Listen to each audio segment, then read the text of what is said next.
This episode of Techno Buffalo is brought to you by the National Campaign Against Drunk Driving. Welcome back to another episode of Rettinger's Rants. This is the show where I rant, rave, give an opinion on anything going on in the world of technology.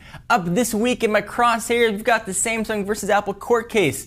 I want to break down why I think this is actually a good thing for Samsung. Let's get ranting. If you follow the world of technology, you've undoubtedly heard about the Samsung-Apple court case that's been going on for years. The verdict is finally in, and Samsung owes Apple $1 billion-ish. That number has potential to double or possibly triple, depending on what the judge decides. But of course, Samsung has the option to appeal, but that's not the point of this video.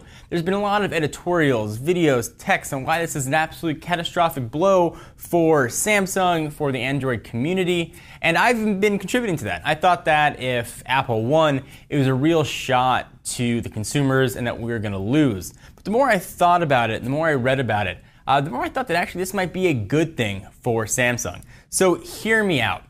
First, I want to cite Robert Scoble. He's an Apple pundit, which actually he was the first one that sort of started talking about this idea, and it sort of made sense to me. So the notion is that over the past 3-5 years, Samsung has been able to essentially steal, according to the courts, Apple's designs, R&D to make devices. Now, in that process, Samsung has become the #2 most profitable mobile phone manufacturer in the market. Now, keep in mind, though, that all these phones that were cited that Samsung violated were older generation phones from 3-ish years ago. These weren't the Galaxy S3, these weren't the Galaxy Nexus devices of today. The reason those weren't included is these court cases take a long time to build to finally get into a jury. So by the time Apple filed their complaints years ago, those are the phones that were out. So if Apple wanted to file a suit now against the Galaxy S3, by the time it got to a jury, we'd probably be on the Galaxy S5. When Apple makes a product, they have to spend millions and millions of dollars to figure out how a design looks and feels, what it looks like when you pick it up, what it feels like. Samsung was able to be, let's say, heavily influenced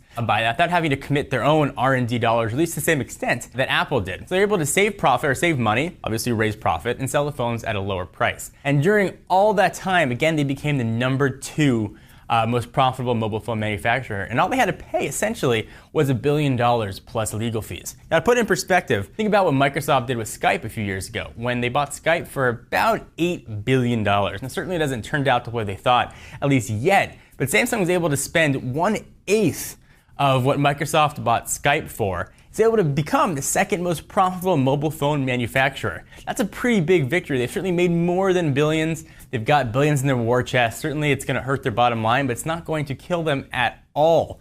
I'm sure if someone told Samsung, listen, for $1 billion, you eventually can buy all of Apple's patents, they would have jumped at the opportunity. And essentially, that's kind of what they did. Whether or not, Apple should have issued those patents is another argument, but Apple does have those patents, and they do have the right to defend them, regardless of what you or I think about it. I think the bigger issue here, and this is a topic for another video, is a very broken patent system in the US. Samsung clearly violated them, but in doing so and kind of skirting the law, they were able to really maximize their profits and really only pay a very minimal fine.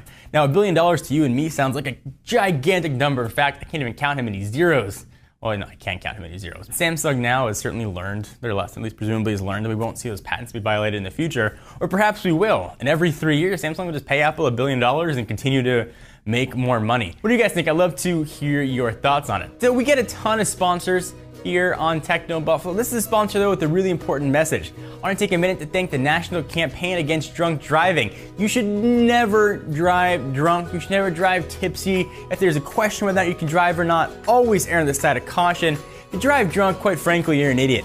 Don't do it. It's not worth it. It's not worth injuring yourself, your passenger, somebody else on the road, a child, a father, a mother, a brother, a sister. It's never worth the risk. Call a cab, sleep it off, whatever you gotta do. Don't get anywhere near a car if you've had anything to drink. Did you guys know that impaired driving is actually one of America's deadliest crimes? In 2010, more than 10,000 people died in car crashes in which a driver or motorcycle rider was at or over the legal blood alcohol limit of 0.08. Too many Americans die needlessly in car crashes that likely could have been prevented if alcohol wasn't involved. Moral being, don't drive drunk. Be smart about it. That's a really good message and one I think everybody should listen to. So what do you guys think about the Apple versus Samsung case? Do you agree with me? Am I way off base? I want to hear what you have to say. Thank you guys for checking this video out. For all your latest tech news, be sure to check us out at technobuffalo.com for news, rumors, editorials, videos, hands-on, anything that you could think of from the wide world of technology. I'm Rettinger. See you in the next video.